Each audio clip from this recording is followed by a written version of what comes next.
Alors, dans cette vidéo, nous allons voir comment trouver la forme canonique puis la forme factorisée des fonctions suivantes, qui sont tous des polynômes du second degré.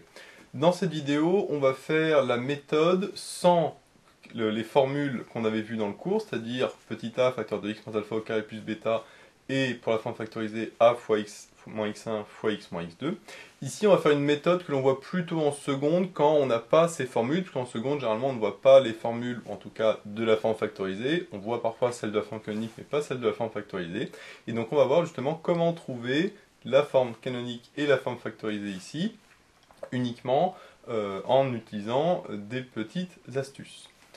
Alors, dans cette vidéo, on va faire comme ça, et puis on verra une autre vidéo où, au contraire, on va faire avec les formules qui sont dans le cours. Alors, on va voir que la méthode est toujours plus ou moins la même, il y a juste des petites différences entre chaque, suivant les petites particularités que l'on a. Alors, on va commencer par la première, x carré moins 6x plus 8. Alors, la méthode, ça va être d'abord de faire la forme canonique, pour chacun, et après, une fois qu'on a la forme canonique, on va voir qu'on peut trouver assez facilement la forme factorisée. Attention, si elle existe, parce que la forme factorisée n'existe pas forcément, en tout cas dans R, dans les réels. Dans les complexes, oui, mais ça, on voit ça en terminale. Mais dans les réels, la forme factorisée n'existe pas forcément, et donc on va voir justement comment voir si la forme factorisée existe ou pas. Et par contre, la forme canonique, elle existe tout le temps. Alors la première étape, ça va être de factoriser par le coefficient du x carré. Sauf que ici, le coefficient du x carré vaut 1, donc la première étape, on la saute. Pour le h et le i, ça va être le même principe. Comme j'ai x carré tout court, il n'y a pas de première étape. Par contre, pour g, j'ai un 2 devant le x carré, donc la première étape sera de factoriser par 2. Ça, c'est ce qu'on verra quand on fera du coup l'exemple sur g. Ici, on passe directement à la deuxième étape, qui est l'étape la plus délicate, en tout cas la plus technique, c'est de reconnaître le début d'une identité remarquable. La méthode, ça va être de mettre entre parenthèses x, et après, ici, je vais mettre la moitié du coefficient du x. La moitié de moins 6, c'est-à-dire moins 6 divisé par 2, ça fait moins 3. Donc ici, je mets moins 3, parce que c'est moins 6 divisé par 2, et ensuite, je mets au carré. Alors pourquoi on fait ça? Parce que si je prends mon x moins 3 au carré, et que je le développe, ça fait a moins b au carré, ça fait a carré, moins 2ab, c'est-à-dire 2 fois x fois 3, plus b carré, c'est-à-dire plus 3 au carré, donc 9. C'est-à-dire x carré moins 6x plus 9, puisque 2 fois 3, ça fait 6. Et là, je vois que mon x carré moins 6x correspond bien au x carré moins 6x que j'ai ici. Par contre, il y a un plus 9 qui, lui, ne m'intéresse pas. Donc le plus 9, il va falloir que je le passe de l'autre côté. Et si je le passe de l'autre côté, ici, j'ai x moins 3 au carré moins 9. Donc mon x carré moins 6x, il est égal à x moins 3 au carré moins 9. C'est-à-dire que là, je dois mettre moins 9. Pourquoi moins 9? Parce que le 9, c'est 3 au carré. Donc je peux mettre ici 3 au carré, ce qui vient du b carré qui était là. Donc ça, c'est mon x carré moins 6x. Et par contre, il ne faut pas oublier qu'il y a le plus 8 au bout qu'il faut laisser. Donc là, on voit c'est un petit peu particulier. Donc ce que je vais faire pour bien expliquer la méthode, c'est que je vais le faire en dessous avec d'autres exemples que je vais faire à la chaîne en mettant les différentes étapes pour arriver à ce résultat-là. Alors, forcément, pour cette étape, il faut que j'ai que du x carré. Donc par exemple ici, x carré moins 8x plus 17.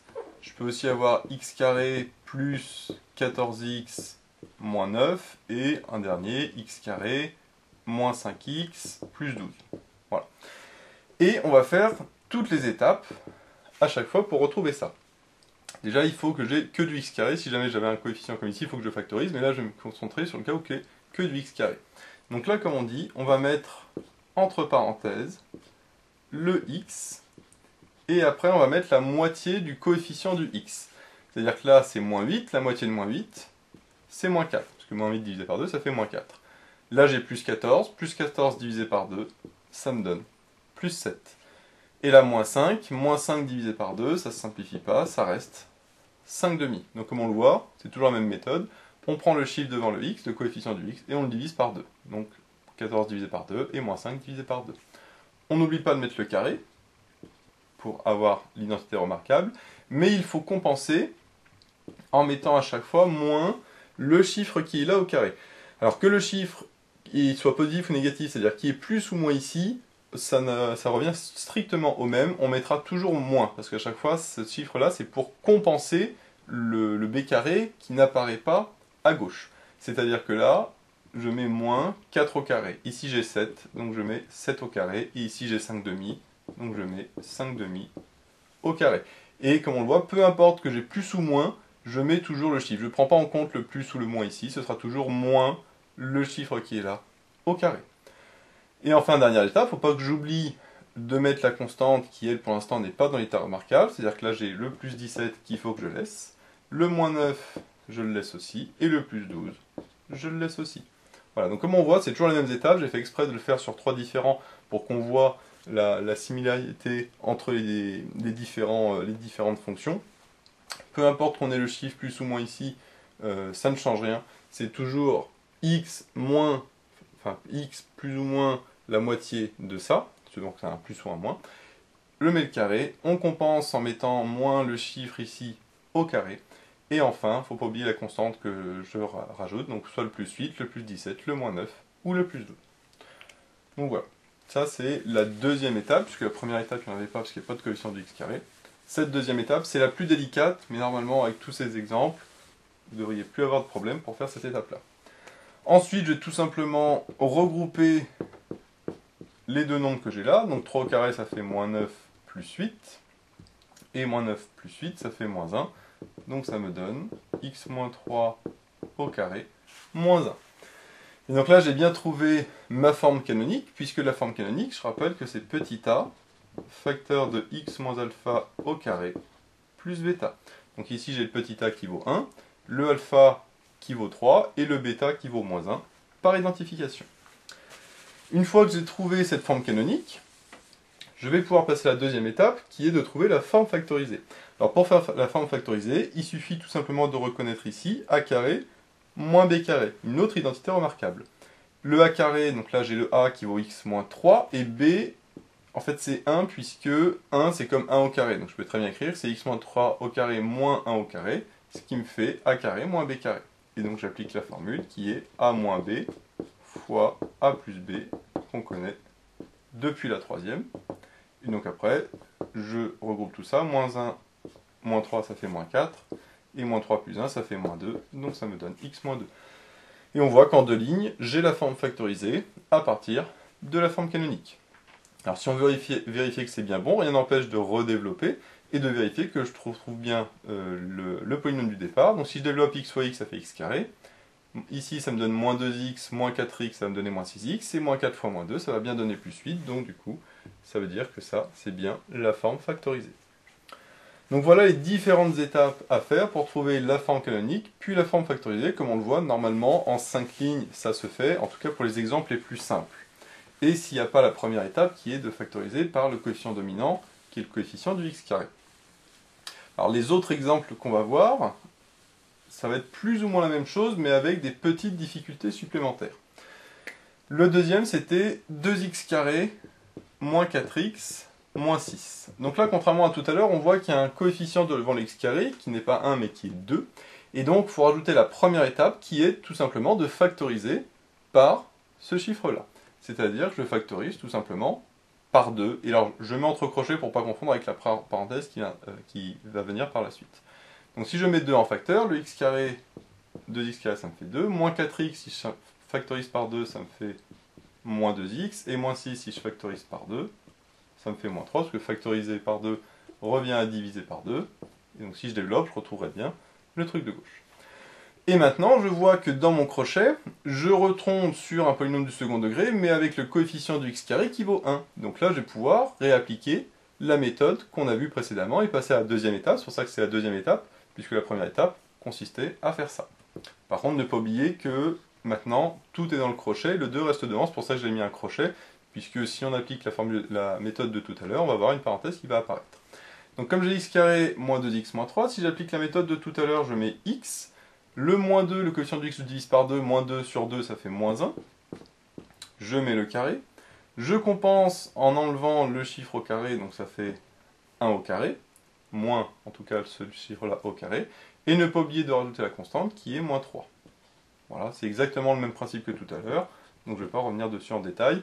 Et à noter les crochets pour ne pas confondre avec les parenthèses qui sont ici. Le x-1 au carré, je le garde, et comme tout à l'heure, 1 au carré, ça fait 1, moins 1, moins 3, ça fait moins 4. Donc, je tombe là-dessus. Et maintenant, je vais tout simplement redévelopper le 2 pour retrouver ma forme canonique. Donc si je développe, ça fait 2 fois x-1 au carré, et 2 fois moins 4, ça fait moins 8. Et donc voilà la forme canonique que je cherchais. Petit a, facteur de x moins alpha au carré, plus bêta. Donc le petit a vaut 2, le alpha vaut 1, et le bêta vaut moins 8. Donc comme on le voit, ça rajoute juste une étape supplémentaire par rapport à tout à l'heure, qui est de factoriser par le coefficient dominant, qui est le coefficient du x carré. Maintenant, pour trouver la forme canonique, alors attention à ne pas repartir d'ici, parce que là, j'ai pas vraiment a carré moins b carré, dans le sens où j'ai le petit a qui est devant. Alors je pourrais mettre a carré moins b carré, mais là ici, il faudrait que je mette que c'est racine de 2 au carré, etc. C'est pas forcément simple. Donc moi, ce que je conseille, c'est de repartir de la forme précédente, qui était celle avec le 2 toujours en facteur. Parce que si je repars de celle-là, le 2, j'y touche pas, et dans mon crochet, je reconnais a carré moins b carré, puisque le 4, je peux très bien dire que c'est 2 au carré. Et donc là, maintenant, je reconnais a carré moins b carré. Et je vais donc pouvoir appliquer la formule de a carré moins b carré, qui est a moins b, c'est-à-dire x moins 1 moins 2, facteur de a plus b, c'est-à-dire x moins 1 plus 2.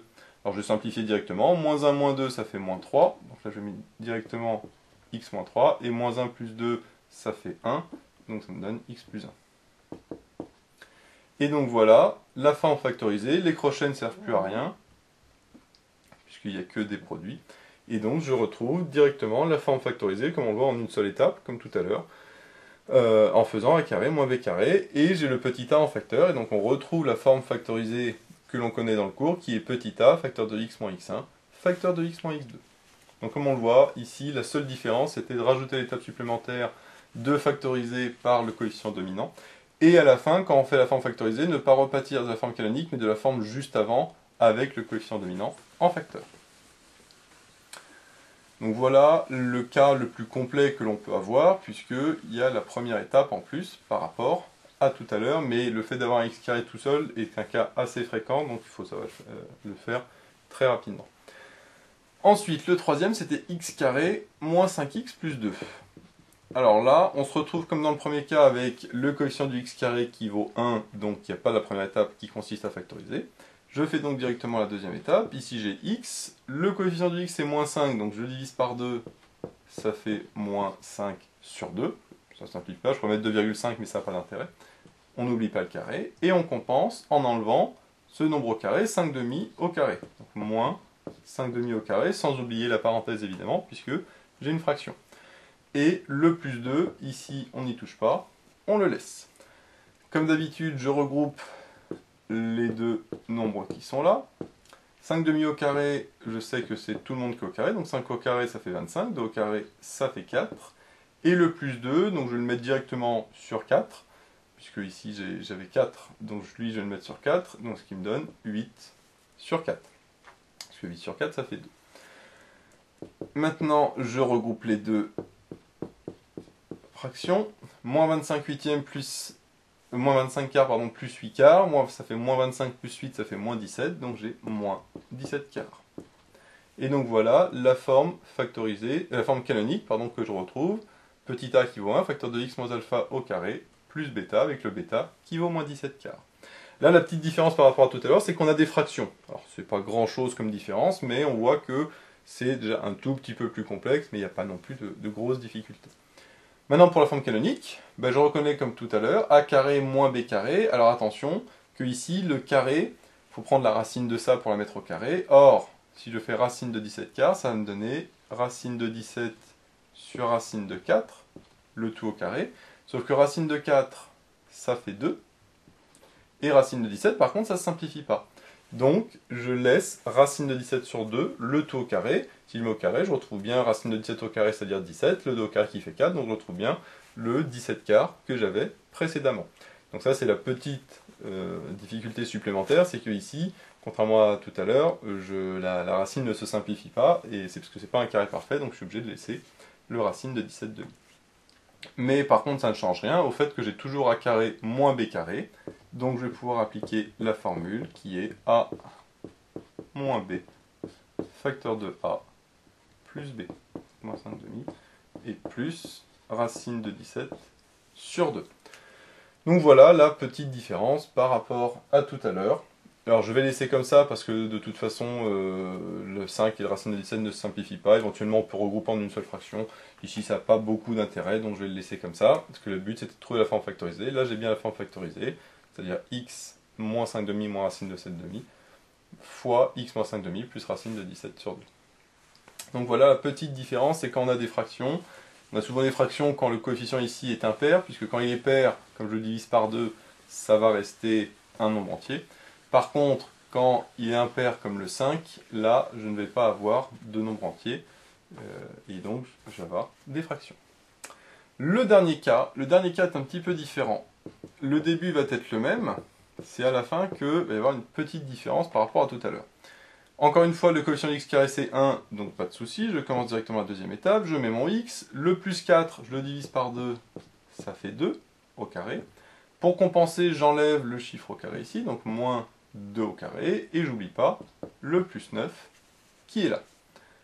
Je regroupe les deux constantes, 2 au carré ça fait 4, donc ça me fait moins 4 plus 9, et moins 4 plus 9, ça fait plus 5, jusqu'à présent, que du classique qu'on a vu depuis le début. Et c'est là qu'il y a une petite différence par rapport à tout à l'heure, parce que là, je retrouve bien ma forme canonique x moins alpha au carré plus bêta, sauf que le bêta ici est positif, il est plus 5. Et donc je ne peux pas dire que c'est a carré moins b carré, puisque ici j'ai un plus 5, donc je ne peux pas dire que c'est moins b carré, parce que moins b carré c'est négatif, alors que le plus 5 est positif. Donc là, contrairement aux trois exemples précédents, je n'ai pas de forme factorisée, en tout cas pas dans R, dans les complexes je pourrais factoriser, mais ça c'est au niveau de terminal. Quand on est en première ou en seconde, on voit pas ça, et donc du coup ici, je dis qu'il n'y a pas de forme factorisée. Donc, pas de forme factorisée. Puisque je ne reconnais pas a carré moins b carré, mais a carré plus b carré, et ça, je ne sais pas faire, en tout cas ça n'existe pas dans les réels. Donc la forme canonique, elle bien sûr existe, elle existe tout le temps. La forme factorisée, comme j'ai dit, elle n'existe que si la parabole va couper l'axe des abscisses, ce qui ici n'est pas le cas. Et donc du coup, je me retrouve avec uniquement la forme canonique. Et l'intérêt de la forme canonique, c'est qu'on voit directement si on peut faire la forme factorisée ou pas. Puisqu'on a x moins alpha au carré, et puis si on a plus quelque chose, pas de forme factorisée. Par contre, si on a moins quelque chose, comme tout à l'heure, moins 4, moins 6, moins racine de 17 sur 2, etc. Là, on peut faire la forme factorisée. Donc voilà, comme on le voit, c'est pas forcément compliqué, ça se fait en quelques étapes, mais dès qu'on a des fractions ou autres, ça peut devenir un petit peu complexe. Donc après, à vous de voir si vous préférez cette méthode-là avec la petite subtilité que je vous ai montrée ici, ou alors si vous préférez la forme avec la formule, avec le alpha et le bêta, et le x1 et le x2, que l'on verra dans une autre vidéo qui utilise cette fois-ci les formules directement que l'on avait vues dans le cours, mais qui nécessite de calculer le alpha, le bêta, et le x1 et le x2. Donc voilà, j'espère que cette vidéo vous sera utile, n'hésitez pas à vous abonner pour être au courant des nouvelles vidéos qui sortiront. J'ai mis le lien dans la description vers l'énoncé de l'exercice, ainsi que vers d'autres exercices sur les polynômes du second degré. J'ai également mis le lien vers la page Tipeee où vous pouvez soutenir Méthode Maths, et moi je vous dis à bientôt pour de nouvelles vidéos.